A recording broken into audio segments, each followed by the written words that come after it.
Carolina Panthers coach Matt Rhule said earlier in the week that touchdowns were the biggest difference between his team and the defending Super Bowl champion Kansas City Chiefs.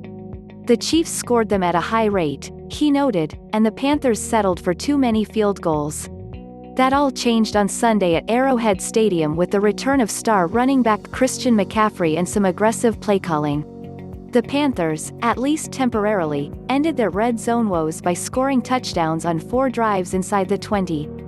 That wasn't enough to upset the NFL's second-highest scoring team, which held on for a 33-31 victory, but it gave Carolina hope for what it can be with a few more pieces. McCaffrey is a big reason. After missing the last 6 games with a high ankle sprain, he returned to lead the team in rushing 18 carries, 69 yards, TD, and receiving 10 catches, 82 yards, TD. There was no rust on McCaffrey, who last year became the 3rd player in NFL history to top 1,000 yards rushing and receiving in the same season. He also showed how dynamic he is as a playmaker with an acrobatic catch for a 24-yard pickup as Carolina pulled within 26-24 with about 10 minutes remaining. McCaffrey wasn't the only one making big plays. Quarterback Teddy Bridgewater was a human highlight machine on a 4th and 14 scramble on which he went airborne for the final 5 yards, resulting in a first down and setting the stage for McCaffrey's amazing catch. Curtis Samuel pulled off a spectacular catch earlier on that drive.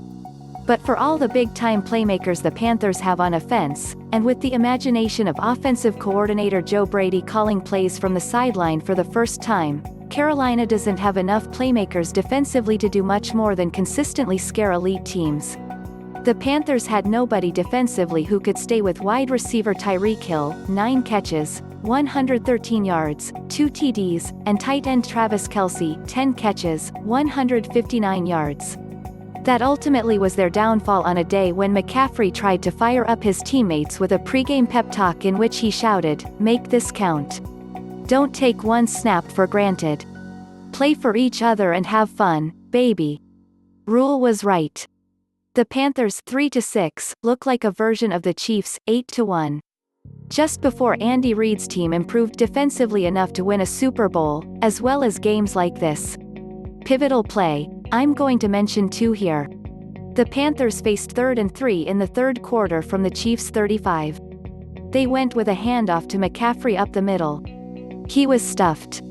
This is mentioned because until then, the key plays all were about being aggressive, and this one was not. Most notable on aggressiveness was a fake punt in the first half on 4th and 7 from the 45. Punter Joseph Charlton found wide receiver Brandon Zylstra wide open for a 28-yard pickup that set up a 14-yard touchdown by Samuel.